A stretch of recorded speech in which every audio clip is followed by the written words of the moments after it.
আসসালামু আলাইকুম প্রিয় শিক্ষার্থীবৃন্দ, কেমন আছো সবাই? আশা করি সবাই ভালো আছো। আমি মোহাম্মদ রেজাউল বাহার, ওয়ার্কশপ সুপার এবং বিভাগীয় প্রধান সিভিল, বরিশাল পলিটেকনিক ইনস্টিটিউট। আজকের এই লাইভ ক্লাসে তোমাদের সাথে আছি। তোমাদের সাথে আমার যে ক্লাস সেটা ষষ্ঠ পর্ব সিভিল ডিপার্টমেন্টের ডিজাইন অফ স্ট্রাকচার 1। আজকে আমরা একটা রেক্ট্যাঙ্গুলার বিম ডিজাইন করব। এটা আমাদের লাইভ ক্লাস 4। এর আগের লাইভ ক্লাস দুইটায়, অর্থাৎ লাইভ ক্লাস 2 এবং 3 তে আমরা একটা রেক্ট্যাঙ্গুলার বিম ডিজাইন করতে যে স্টেপগুলো লাগে সেগুলা আলোচনা করেছিলাম। আজকে একটা ফুল ডিজাইন করব। তোমরা অনেকেই আগ্রহের সাথে কমেন্টস করেছো যে ডিজাইন করার জন্য। আসলে ডিজাইন করার আগে প্রস্তুতিটাই আসল। যদি তুমি বুঝে ফেলো ডিজাইনটা সহজেই হয়ে যাবে। আজকে ডিজাইনে দেখবো যে সময়ও কম লাগবে। ডিজাইন করার আগে কিছু কথা তোমাদের আমি বলতে চাই। ডিজাইন একটা সাবজেক্ট, সিভিল ইঞ্জিনিয়ারিং এ ইম্পর্টেন্ট একটা সাবজেক্ট। এই সাবজেক্টটা তোমার করায়ত্ত হবে, তুমি বুঝতে পারবে যখন তুমি এটা প্র্যাকটিস করবে। প্র্যাকটিস করতে গেলে তোমরা দেখবে অনুশীলনীর মধ্যে একটা শব্দ লেখা থাকে প্রবলেম। এখন বাংলায় অনেকে লেখে সমস্যা এবং সমাধান।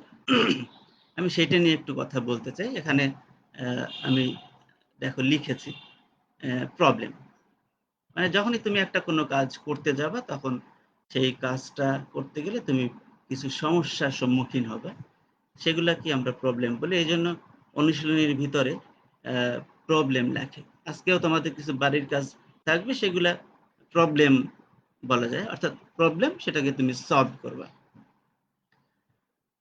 তো এখানে দেখো আমি একটা উদাহরণ হিসাবে দেখাইছি, when you trying to solve something you will face some problem। তুমি যখন কিছু একটা সমাধান করতে চাইবে তুমি স্বাভাবিকভাবে তোমার কিছু প্রবলেম সামনে আসবে। প্রবলেম যখন তোমার সামনে আসবে তখন তুমি সমাধানের জন্য পূর্ণ চেষ্টা যখন করবে, try your best, try your level best, তখন একসময় তুমি এটা অবশ্যই সলভ করতে পারবে। একসময় সলভ হয়ে যাবে এবং তুমি জিনিসটা শিখে ফেলবে। শুধু ওইটাই শিখবা না, এর সাথে সাথে আরো কিছু ইম্পর্টেন্ট বিষয় শিখে ফেলবা এবং তোমার কনফিডেন্স লেভেলটা বেড়ে যাবে। দেখো এখানে যখন এই জিনিসটা হবে ট্রাই ইউর বেস্ট, তখন ঘটনাটা ঘটবে, এখানে একটা তালা আছে, তালাটা খুলে গেল, অর্থাৎ তোমার প্রবলেমটা সলভ হয়ে গেল। আমি একটা উদাহরণ দিয়ে এটা বুঝালাম। আর যখনই তুমি এই প্রবলেম সলভ করতে পারবে তখন তুমি শুধু এই প্রবলেম না, আরো অন্যান্য অনেক সমস্যা বা প্রবলেমের সমাধান করতে পারো। তুমি এই জিনিসটাকে শুধু ডিজাইন অফ স্ট্রাকচার না, তোমার যে সাবজেক্টগুলো আছে সমস্ত সাবজেক্টের মধ্যে সাথে এটা কপি পেস্ট করতে পারো, অথবা তোমার জীবনের মধ্যেও এটাকে তুমি এই একই থিওরাম, প্রবলেম আসবে, সেটা সমাধান করতে গেলে তোমাকে অবশ্যই চেষ্টা করতে হবে তোমার সর্বোচ্চ শক্তি দিয়ে, ট্রাই ইউর লেভেল বেস্ট। পুরা শক্তি দিয়ে তুমি যখন চেষ্টা করবে তখন তুমি প্রবলেমটার সমাধানও করতে পারবে এবং তুমি কনফিডেন্ট হবে। আমি আমার অভিজ্ঞতায় যেটা দেখে দিচ্ছি, আমাদের ছাত্ররা কনফিডেন্সের অভাব, মেধার অভাব নেই, কনফিডেন্সের কারণে তারা ভয় পেয়ে যায়। কোনো সাবজেক্ট দেখলে এটা কেমনে পারবো, চেষ্টা করো, তুমি দেখবে যে সমাধান করতে পারবে এবং সমাধান করতে পারলে তোমার কনফিডেন্সটা বেড়ে যাবে। কনফিডেন্স বেড়ে গেলে তুমি যে কোনো সমস্যায় সেটা সমাধানের পথ তুমি খুঁজে পাবে। এখানে আমি এই কথাটা পরে লিখছি, ইফ ইউ ডোন্ট ট্রাই, তুমি যদি চেষ্টা না করো তুমি শিখতেও পারবে না এবং সাকসেস হতে পারবে না। তোমার সাকসেসের যে পথ সেটা বন্ধ হয়ে যাবে। দেখো তালাটা বন্ধ হয়ে গেছে, পিছনে যদি যাও আবার দেখো তালাটা খোলা ছিল তোমার চেষ্টার কারণে, কিন্তু বন্ধ হয়ে গেল তুমি যদি চেষ্টা না করো তাহলে। আমি আমার ক্লাসে ডিজাইনটা করার আগে আমি প্রবলেমগুলো তোমাদের যা দিয়েছে সেটা একটু দেখাই আসি। তোমাদের আজকে হোমওয়ার্ক থাকবে, 3টা ডিজাইন আছে এখানে। আবার এই পেজে আমরা আবার আসবো। একটি সাধারণভাবে স্থাপিত আয়তাকার বিমের স্প্যান এভাবে তিনটা এখানে দেখো 1 2 3 তিনটা প্রবলেম দেওয়া আছে এবং এই প্রবলেমগুলো তুমি সমাধান করবা বাড়ির কাজ। সমাধান করতে গেলে তোমাকে যেটা করতে হবে সেটা হলো তোমার চেষ্টা সম্পূর্ণ করতে হবে। Try your level best. এটা যখন তুমি করবে তখন তুমি সমাধান করতে পারবে। এটা জীবনের সব ক্ষেত্রেই তোমার কাজে লাগবে, শুধু এই ক্ষেত্রে না, সব ক্ষেত্রেই কাজে লাগবে। আমরা ডিজাইনে ফিরে যাই, আমাদের মূল আলোচনায় ফিরে যাই। এখান থেকে তোমরা আশা করি একটা ভালো মাইন্ড সেট আপ নিতে পারবে যে আমি পারি।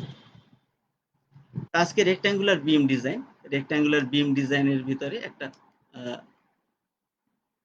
ডিজাইন করব আমরা। একটি সম্পূর্ণ অবিচ্ছিন্ন আয়তাকার বিমের স্প্যান 5 মিটার, উহার উপর নিজস্ব ওজন ছাড়া প্রতি মিটারে 2500 কেজি লোড আরোপিত আছে। নিম্নের তথ্যাদির সাহায্যে বিমটি ডিজাইন করো। প্রশ্নটা পড়ার সময় বা এই প্রবলেমটা পড়ার সময় তুমি দেখবে যে এর ভিতরে কি কি দেওয়া আছে। দেখো এটা সম্পূর্ণ অবিচ্ছিন্ন, এই একটা কথা বলা আছে, তাহলে এটা একটা জিনিস দেওয়া আছে। দ্বিতীয় হলো স্প্যান 5 মিটার, এটা দেয়া আছে। তারপরে আছে নিজস্ব ওজন ছাড়া প্রতি মিটারে 2500 কেজি লোড, এটা দেওয়া আছে। তাহলে 1 2 3 4 এই চারটা জিনিস এখানে দেওয়া আছে। আর নিচে এফ প্রাইম সি এর মান দেওয়া আছে, এফ এস এর মান দেওয়া আছে এবং এন এর মান দেওয়া আছে। আশা করি তোমরা শুনতেও পাচ্ছ, যদি না শোনো তাহলে কমেন্টস করে জানিও। তাহলে এখানে উপরে পোস্টের মধ্যে দেখো অবিচ্ছিন্ন বিম, সম্পূর্ণ অবিচ্ছিন্ন বিম, কারণ সূত্র চেঞ্জ হয়ে যাবে। এটা 5 মিটার স্প্যান এল দেওয়া আছে, নিজস্ব ওজন ছাড়া, তার মানে নিজস্ব ওজনটা বের করতে হবে। আর প্রতি মিটারে কথাটা দেওয়া আছে, কেজি পার মিটার, প্রতি মিটারে 2500 কেজি লোড দেওয়া আছে। আর বাকি এফএসএফসি এগুলা দেওয়া আছে। যখন আমরা ডিজাইনে যাব তখন প্রথমেই লোড ক্যালকুলেশন করি আমরা। লোড ক্যালকুলেশনের ভিতরে প্রথমে আমরা ডি ধরে নিই, স্প্যানের 10% ধরে নিছি। যখন আমি স্টেপগুলো আলোচনা করছি সেখানে ডিটেলস কথা বলছি, এখানে আর ডিটেলস না, এখানে আমরা ডাইরেক্ট, যেহেতু স্প্যানটা 5 মিটার আছে তাহলে তার 10% হলো 50 সেন্টিমিটার, আমরা 50 সেন্টিমিটার ডি ধরে নিলাম। এরপরে বি ডি এর অর্ধেক ধরে নিলাম 25 সেন্টিমিটার। এরপর সুপার ইম্পোজ লোড বা আরোপিত লোড দেওয়াই আছে, 2500 কেজি পার মিটার দেওয়া আছে। এখানে একটা জিনিস খেয়াল করো, পিছনেও আমি যখন স্টেপগুলো আলোচনা করেছিলাম তখন বলেছিলাম যে যদি কেজি পার মিটারে দেওয়া থাকে তাহলে তোমার সেলফ ওয়েটটাকেও, বিমের সেলফ ওয়েটটাও কেজি পার মিটারে বের করতে হবে। তাহলে self weight of beam K G per মিটারে যদি বের করি তাহলে এল বি ডি, এল হলো 5 মিটার ছিল, কিন্তু আমরা এখানে 1 লিখেছি। কেন 1 লিখেছি মনে আছে সবার? যদি কেজি পার মিটারে লোডটা দেওয়া থাকে তাহলে এল এর মান 1 হয়। আমরা স্টেপ যখন আলোচনা করেছি তখন আমরা বলেছিলাম। বি এর মান 25 সেন্টিমিটার, তার মানে হলো 0.25 মিটারে গেলে। আর এল হলো 50, তার মানে মিটারে গেলে 0.5। আর তোমরা জানো কংক্রিটের একক ওজন হলো 2400। তাহলে এইগুলাকে গুণ করলে 300 আসে। তাহলে টোটাল লোড কত বের হবে? 2500 আর 300 2800 ওমেগা। এইখানে দেখো এই কথাটা আমি আবার লিখেছি, যদিও তোমরা পিছনের ক্লাসে এগুলো আলোচনা করেছি, তারপর আবার লিখছি। when loads are in KG per metre, যখন লোডগুলা কেজি পার মিটার প্রতি মিটারে দেওয়া থাকবে, এখানে দেখো প্রতি মিটারে 2500 কেজি লোড দেওয়া আছে, সেক্ষেত্রে এল এর মান 1 হবে। এই জন্য এখানে দেখো এল এর মান 1 বসানো হয়েছে। ক্লিয়ার কিনা? এখানে এল এর মানটা 1 বসানো হয়েছে, কারণ এইখানে প্রতি মিটারে 2500 কেজি লোড প্রতি মিটার কথাটা আছে, এই জন্য এল এর মান 1। আর যদি সম্পূর্ণ বিমের উপরে এত ওজন দেওয়া আছে এরকম কথা থাকতো, সেক্ষেত্রে ধরো কথার কথা মানে উদাহরণস্বরূপ আমি বলছি 10,000 কেজি লোড দেওয়া আছে সম্পূর্ণ বিমের উপরে, সেক্ষেত্রে কিন্তু এল এর মান এখানে 1 না হয়ে এই 5 যেটা এই 5ই বসে যেত, এবং এখানে ওমেগা না লিখে আমরা বড় হাতের ডাব্লিউ লিখতাম এবং এই পার মিটার শব্দটা উঠে যেত। তাহলে এটা হলো স্টেপ 1। এরপর স্টেপ 2 তে আমরা যেটা করব সেটা হলো ম্যাক্সিমাম ভার্টিক্যাল শেয়ার ফোর্স বা ভি বের করব। ভি ইজ ইকুয়াল টু, সূত্র তোমরা মুখস্থ হয়ে গেছে, তোমাদের বাড়ির কাজও দেওয়া ছিল, সুতরাং তোমাদের মুখস্থ হয়ে গেছে আশা করি। V is equal to omega L by 2। ওমেগার মান একটু আগে বের হয়ে গেছে, তাই না? ওমেগার মান কত? 2800। এই যে পিছনের আগের পেজটায় দেখো, ওমেগার মানটা 2800 কেজি, 2800 কেজি পার মিটার। তাহলে ওমেগার মান আগেই বের হয়ে গেছে। ওমেগা এল এর মান আমরা জানি, এখানে দেওয়া যেটা ছিল, এল এর মান 5/2, ক্যালকুলেশন করলে 7000 কেজি হবে। ভি বের হয়ে গেল। এরপর স্টেপ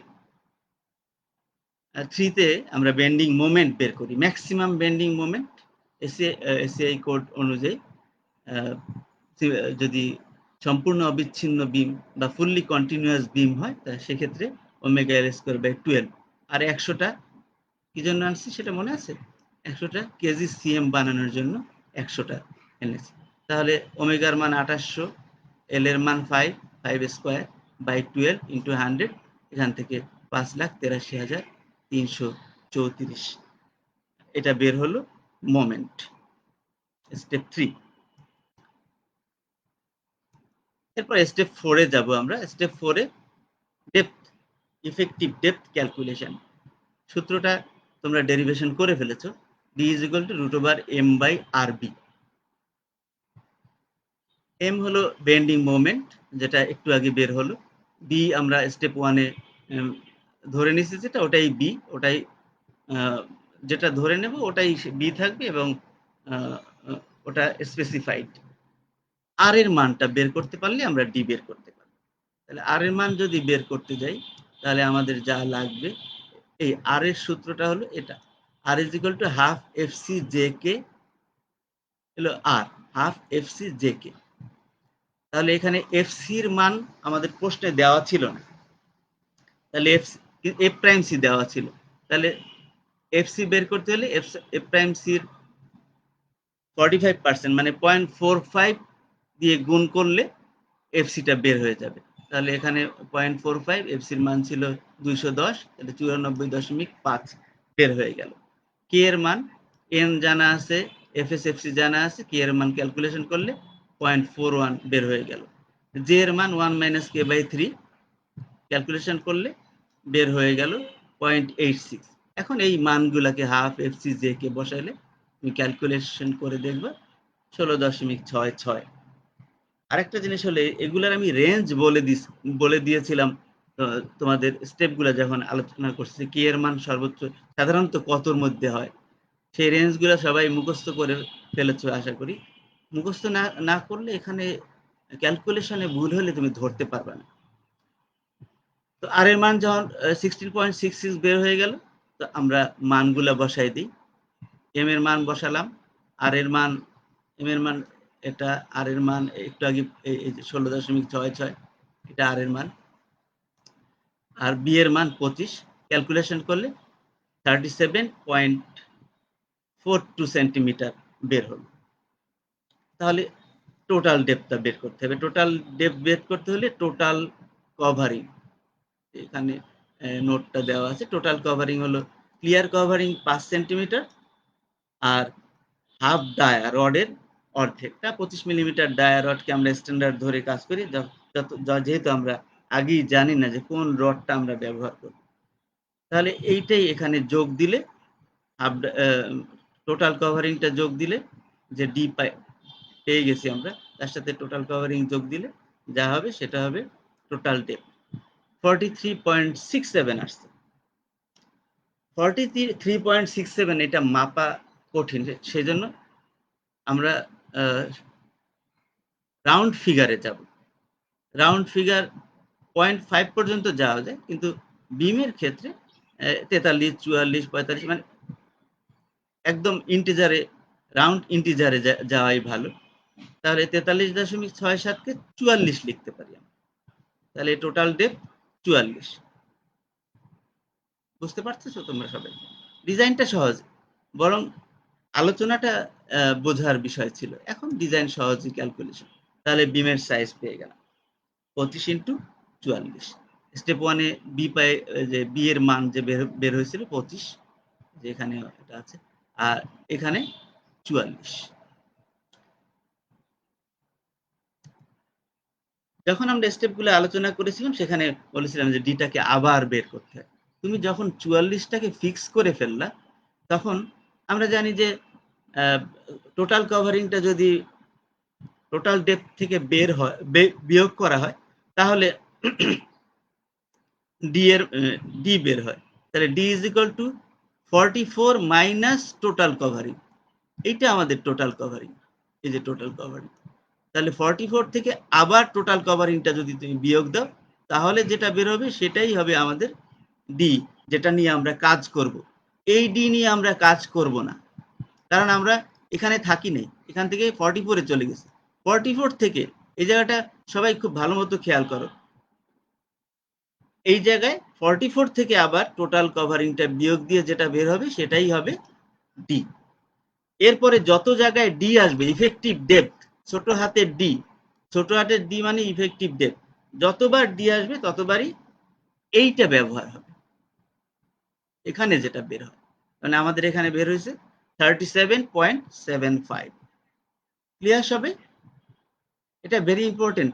আমরা দেখো ডি কয়েকবার বের করছি, এখানে বের করছি, স্টেপ 1 এ একবার ধরে নিছিলাম, এখানে আবার বের করছি, তারপর টোটাল ডেপথ বের করে এটা যেহেতু রাউন্ড ফিগারে করছি, লাস্ট পর্যন্ত আবার ডি বের হয়েছে।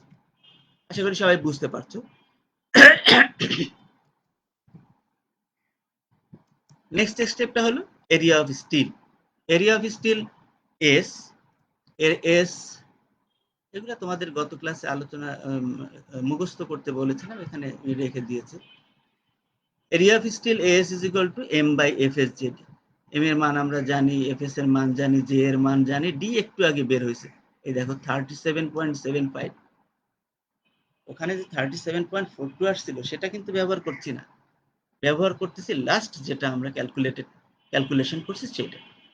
ক্যালকুলেশন করলে আমরা পেয়ে গেলাম 12.84 সেন্টিমিটার স্কোয়ার হলো এরিয়া অফ স্টিল। স্টিলের ক্ষেত্রফল হবে 12.84। কিন্তু আমরা এটাও জানি যে আমরা এই 12.84 বলে থেমে থাকলে চলবে না, আমাদের বলতে হবে কয়টা রড লাগবে এবং তার ডায়া কত। এবং সেখানে ক্যালকুলেশন করলে এইটা, এই যে 12.84, এই 12.84 এর চেয়ে একটু হলেও বেশি হতে হবে। সমান যদি মিলে যায় তাও হবে, সমান বা বেশি হতে পারবে যে রডগুলো আমরা নেব। তো এখানে তোমরা ক্যালকুলেশন করে দেখবা, দুইটা 22 মিলিমিটার ডায়া রড এবং দুইটা 19 মিলিমিটার ডায়া রড যদি নেওয়া হয়, তাহলে 13.3 হয়, মানে এর চেয়ে বেশি আছে। এর চেয়ে আর যদি আমরা 4টা 22 mm নেই তাহলে অনেক বেশি হবে, তাও ইকোনমিক্যালি আমরা মানে ইকোনমিক্যাল হলো না। সেজন্য দুইটা যদি 19 নেই সাথে, তাহলে রডের কিছু সাশ্রয় হয়ে যাবে। এর চেয়ে আর কম ক্যালকুলেশন করলে আর এর চেয়ে ভালো অবস্থায় যাওয়া যায় না। তাহলে দুইটা 22 মিলিমিটার ডায়া রড প্লাস দুইটা 19 মিলিমিটার ডায়া রড আমরা ব্যবহার করব মেইন বার হিসাবে। তাহলে ডিসিশনে চলে আসি আমরা। প্রত্যেকটা স্টেপ করার পর একটা decision, size, area of steel এবং স্টিল অ্যাপ্লিকেট, এই তিনটা ডিসিশন দিতে হবে। এই তিনটা থেকেই ডিজাইন বলতে আমরা আসলে এই তিনটা জিনিসকেই মেইনলি বের করি। তাহলে use 2 numbers 20 mm dia bar and 2 numbers 19 millimeter dia bar as main bar. এটা হলো এরিয়া অফ স্টিল। দুইটা ডিজাইনের দুইটা জিনিস পেয়ে গেলাম, সাইজও পেয়ে গেছি, আর এরিয়া অফ স্টিল মানে কয়টা রড লাগবে তার সাইজ কত তাও আমরা পেয়ে গেলাম। শুধু এখন স্টিল আপটা বাকি রইল। স্টেপ 6 এ আমরা শেয়ার স্ট্রেস চেক করি। শেয়ার স্ট্রেসের সূত্র V is equal to VCR by BD। VCRটা কত মনে আছে তোমাদের? V minus omega D by 100। V আমাদের 7000 ছিল স্টেপ 2 তে, ওমেগা হলো 2800, D 37.75, আর এই 100টা তোমাদের মনে আছে কিনা? 100টা হলো ডিটা যেহেতু সেন্টিমিটার, এটাকে মিটার বানানোর জন্য 100 দিয়ে ভাগ করা হয়েছে। এটাকে ক্যালকুলেট করলে ভিসিআর এর মান বের হয় 5943, 5943। এই 5943 যদি তুমি এখানে লেখো আর বি এর মান এবং ডি এর মান দাও, তাহলে ভিসিআর বের হয়ে যাবে। এখানে ভিসিআর সমান 6.3 কেজি পার সেন্টিমিটার স্কয়ার আসছে। আর allowable stress of concrete BC is equal to 0.292 root over F prime C WSD মেথডে। এটা যদি ক্যালকুলেশন করে F prime C এর মান দেওয়া ছিল 210, তাহলে আসবে 4.23। আমরা জানি যে যদি এই VC V এর চেয়ে কম হয় তাহলে স্টিরাপ লাগবে। দেখো এখানে কম হয়েছে, তাহলে স্টিরাপ লাগবে। V is greater than VC, সুতরাং স্টিরাপ লাগবে। স্কয়ার স্টিরাপ রিকোয়ার্ড, স্টিরাপ লাগবে। যদি স্টিরাপ লাগে সেক্ষেত্রে এক্সেস শেয়ার স্ট্রেস ভি প্রাইমটা বের করে নিতে হবে। ভি প্রাইম হলো ভি মাইনাস ভিসি। ভি ছিল 6.3, ভি 6.3, আর ভিসি ছিল 4.23। দুইটার বিয়োগফল হলো 2.07। এটা আমরা এই স্টেপেই বের করে রাখলাম। সামনের স্টেপে ভি প্রাইম কাজে লাগবে। তাহলে শেয়ার স্ট্রেসটা বের করে নিলাম আমরা। পরের স্টেপে চলে যাই। এটা তোমাদের বোঝানোর জন্য আগের স্টেপে ছিল। পরের স্টেপে যেহেতু সম্পূর্ণ অবিচ্ছিন্ন বিম, তাহলে এ বের করার সূত্র স্পেস রিকোয়ার্ড ফর স্টিরাপ এ সমান হলো L/2 minus D, B prime by B. তাহলে এল এর মান হলো 5 মিটার, তার সেন্টিমিটার নিলে 500 সেন্টিমিটার বাই 2 মাইনাস ডি। আর ভি প্রাইম একটু আগে আমরা পাইছি 2.07, আর ভি এর মান 6.3। জাস্ট এর আগের স্টেপে আমরা এগুলো বের করে আসছি। ক্যালকুলেশন করলে 62 সেন্টিমিটার আসে। এখানে লক্ষণীয় যে বিষয়, যেটা তোমাদের স্টেপ আলোচনার ভিতরে জোর দিয়ে বলা হয়েছিল, যেহেতু ডি এর মানটা সেন্টিমিটারে থাকে, সুতরাং এল এর মানটাকেও সেন্টিমিটারে নিতে হবে। এল 5 মিটার ছিল, তার এখানে 500 বসাতে হবে। 6 মিটার থাকলে 600 বসাবে। 5.5 হলে হবে 550। এই জিনিসটা খেয়াল রাখতে হবে। তো এ 62 বের হবে, কিন্তু এসিআই কোড বলছে যে না, এ শুধু এতে দিলেই হবে না, সাথে 2টা ডি যোগ করতে হবে। তাহলে 62 এর সাথে আরো 2টা ডি যোগ করলাম, তাতে যা আসলো সেটা হলো 138 সেন্টিমিটার। তাহলে 138 সেন্টিমিটার জায়গায় স্টিরাপ দিতে হবে। 138 বা 1.38 মিটার এই স্পেসে স্টিরাপটা দিতে হবে। একটা সাপোর্ট থেকে 1.38 বা 138 সেন্টিমিটার জায়গায় দিতে হবে। সাপোর্ট কিন্তু আমাদের 2টা, তাহলে দুই পাশ থেকেই 138 সেন্টিমিটার করে দিয়ে আসতে হবে। তার মানে 1.38 একটা সাপোর্টে, অন্য সাপোর্টে থেকে আবার 1.38, এই 2টা জায়গায় স্টিরাপটা দিতে হবে। তাহলে 2টা যদি যোগ করো তাহলে 3ও কিন্তু হয় না। বাকি যে আমাদের বিমটা ছিল 5 মিটার, বাকি যে জায়গাটা, সেই জায়গাটা কি খালি থাকবে? স্মরণ করো তো সবাই। যদি স্টিরাপ না লাগে সেই জায়গায় কি করতে হয়?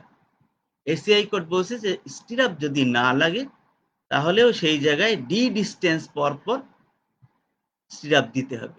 তার মানে 138 সেন্টিমিটার বা 1.38 মিটার সাপোর্ট থেকে দুই পাশ থেকে আমরা স্টিরাপ দিয়ে আসবো একটা স্পেসিং এ, যেটা এর পরের স্টেপে বের হয়ে আসবে। কিন্তু মাঝখানে যে খালি অংশটা যে জায়গায় স্ট্র্যাপ দেওয়া লাগে না সে জায়গায় কিন্তু ডি ডিস্টেন্স পরপর দিতে হবে। এস্টিমেটিং এ এই হিসাবগুলো কিন্তু লাগবে। এস্টিমেটিং এর ভিতরে তোমরা বার শিডিউলিং যখন করবা তখন বার শিডিউলের ভিতরে কয়টা স্ট্র্যাপ লাগবে, তার ওয়েট কত, লেন্থ কত সব বের করতে হবে। এখান থেকে তোমার এই কনসেপশনটা যাবে। তাহলে 138 সেন্টিমিটার দুই পাশ থেকে, দুই পাশেই 138 আর 138 করে আমরা দিয়ে আসবো। কত দূর পর পর দেব স্পেসিং অফ স্টিরাপ? তিনটা সূত্র আমাদের মনে আছে, তিনটা সূত্র। S is equal to AV F B by V dash B. AV বের করতে গেলে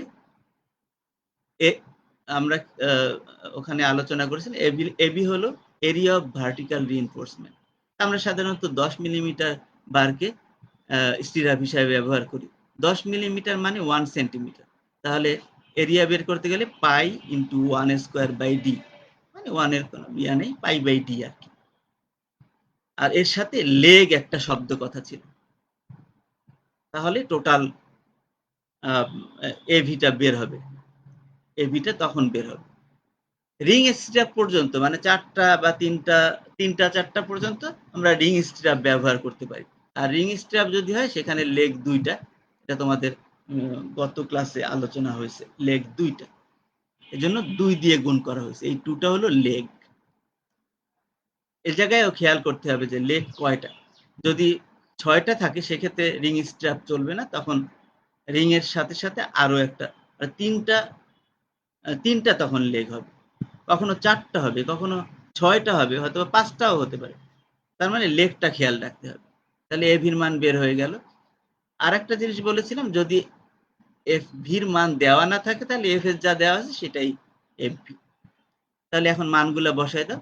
এখানে 1.58, এই 1.58 এফ ভির মানে এফ এস 1400, এটা হলো এক্সেস শেয়ার 2.07, এটা বি। তাহলে ক্যালকুলেশন করলে 42.74 সেন্টিমিটার বের হলো। এটা একটা সূত্র। আরেকটা সূত্র এরকম ছিল, এভি বাই 0.0015 বি। এটা ক্যালকুলেট করলে, এটাই ক্যালকুলেটার এত সেন্টিমিটার আসছে, এটাই ক্যালকুলেশনে আসে 42.13। আরো একটা সূত্র ছিল s is equal to d by 2। D মানে ইফেক্টিভ ডেপথ, ডি বাই 2 করলে 18.87 আসে।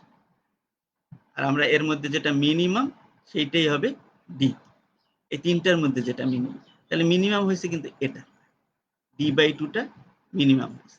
তার মানে আমাদের স্পেসিং হবে এটা 18.87। তা মিনিমাম স্পেসিং এটা 18.87।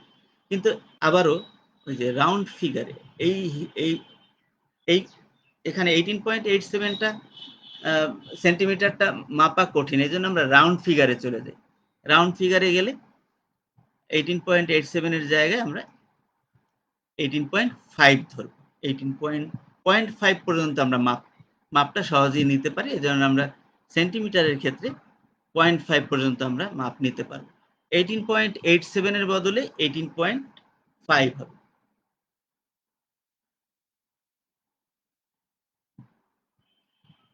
তাহলে 18 এখানে তোমাদের একটু কমায় ধরার মানে স্পেসিং যখন বেশি হয়ে গেল, মানে কমায় ধরলাম, তখন স্টিরাপ বেশি হবে, স্টিরাপ বেশি লাগবে, তার মানে সেফ। তো আমাদের ডিজাইন হয়ে গেল, use 10 millimetre dia at the rate of 18 centimetre centre to centre. তাহলে সব ডিজাইনই হয়ে গেছে, এখন শুধু বন্ডটা চেক করে যদি আমরা আসতে পারি তাহলে আমাদের ডিজাইনটা শেষ হয়ে যাবে। তো বন্ডের ক্ষেত্রে আমাদের ইউ সমান ছিল v by sigma nought j d. এই সিগমা নট এখানে খেয়াল করো, সিগমা নটটা এন পাই ডি। তাহলে এন এর মান 4টা রড আমরা ব্যবহার করছি, তাহলে এন এর মান হলো 4, পাই এর মান তো 3.14, আর এটা হলো 22 মিলিমিটার রড মেইন বার ছিল, সেজন্য 2.3। তাহলে হিসাব করলে এটা আসে। এখন মানগুলো যদি তুমি বসায় দাও তাহলে বের হয়ে আসবে 7.8। কিন্তু আমরা জানি ইউ অ্যালাউয়েবল সমান 3.23 root over f time c by d. তাহলে এটা ক্যালকুলেশন করলে আসে 21.27। আর আমরা জানি যে ইউ যদি ইউ অ্যালাউয়েবলের চেয়ে ছোট হয়, এটা এখানে অনেক ছোট হয়েছে, এটা আর এটা অনেক ছোট হয়েছে, অ্যাকচুয়ালটা অ্যালাউয়েবলের চেয়ে অনেক ছোট হয়েছে। যদি ছোট হয় তাহলে বন্ডে সেফ। তাহলে আমাদের বিম ডিজাইনটা হয়ে গেল। ডিজাইন হয়ে গেল, কিন্তু ডিজাইন ডিজাইনে তোমার কেউ দেখবে না, তোমার দেখবে তোমার ইঞ্জিনিয়ার বলো, মিস্ত্রি বলো, বা যারা প্ল্যান পাস করবে সিটি কর্পোরেশন, পৌরসভা, তারা সবাই দেখবে তোমার ডিটেল ড্রয়িং। তো ডিটেল ড্রয়িং এর মধ্যে আমরা একটা লং সেকশন, একটা ক্রস সেকশন আঁকবো। সেখানে কত স্প্যান কত, ডি বি, বি কত, টোটাল ডেপথ কত, রড কয়টা দিছি আমরা, 22 মিলিমিটার দুইটা দিছিলাম, আর দিছিলাম 19 মিলিমিটার দুইটা, এগুলা সব দেখাই দিতে হবে। হ্যাঙ্গার বারও 22 মিলিমিটার দুইটা, স্পেসিং দিছিলাম 10 millimetre dia at the rate of 18.5 centimetre. এটা এখানেও ক্রস সেকশনেও দেখাই দিলাম। এরপরে 18.5 এই স্পেসিং গুলো দেওয়া হয়েছে। আর প্রথম স্টিরাপটা বসবে এর অর্ধেকে, 18.5 মানে 18 ধরতে পারো, তার অর্ধেক মানে 9 সেন্টিমিটার। এই পুরা যে ডিটেল ড্রয়িং, এটাই তোমার সবাই দেখবে। ডিজাইনটা তোমাকে করে আসতে হবে, তুমি যদি ডিজাইনার হয়ে যাও তখন ডিজাইন করে আসতে, আর এই ডিটেল ড্রয়িং থেকে সবাই কাজ করবে। তো এই ছিল আজকের বিম ডিজাইন। এখন তোমাদের বাড়ির কাজ আগেও দেখাইছিলাম। বাড়ির কাজগুলা এখানে যে 3টা বাড়ির কাজ দেওয়া আছে, এই বাড়ির কাজগুলা তোমরা সবাই সুন্দর মতো করবা। এখানে 3টা আছে, ভিডিওটা তোমরা যখন আবার দেখবে এখান থেকে সব তুলে নিবে। বিমের লার্নিং প্রোগ্রেসটা কেমন হবে? আজকে যে আলোচনা করছে বা পিছনের 2 ক্লাস, এটা যদি তুমি ভালো মতো বুঝে থাকো যে আফটার ডিজাইন রেক্ট্যাঙ্গুলার বিম ইউজ WSD মেথড, এটা যদি তুমি ভালো মতো বুঝে থাকো তাহলে তোমার 50% ডিজাইন কনসেপ্ট কিন্তু হয়ে যাবে। এরপর তুমি যখন ইউএসডি করবা তখন 55% হবে। যখন টি-বিম করবা তোমার 75% ডিজাইন হয়ে যাবে। আর যখন ডাবলি রিইনফোর্স বিম করবা তখন 80% হয়ে যাবে। আর যখন লিন্টেল করবা তখন তোমার 90% ডিজাইন কনসেপ্ট ওকে হয়ে যাবে। আর বাকি 100 করতে হলে তোমাকে অনেক পড়াশোনা করতে হবে। ইউএসডি, ডাব্লিউএসডি, এফপিএস, এমকেএস, এসআই, নানা রকম ডিজাইন যখন করবে তখন তোমার এটা 100% হবে। তো আজকের মতো ডিজাইন এখানেই শেষ করছি। তো তোমরা বাড়িতে বসে খুব ভালো মতো হোম টাস্কগুলোও করবে এবং আরো অন্য যে অনুশীলনীতে বা ইংরেজি বাংলা বইতে যে আছে সেগুলোও করবে। আর যদি এরপরও যদি কোনো প্রশ্ন থাকে তাহলে কমেন্টস বক্সে কমেন্টস করো, অথবা আমার সাথে কন্ট্যাক্ট করতে পারো, অথবা তোমার ক্লাস টিচারের সাথে কন্ট্যাক্ট করো। আর একটা জরুরি কথা হলো, ভিডিওটা বারবার দেখো, যত দেখবে তত তোমার ক্লিয়ার হবে।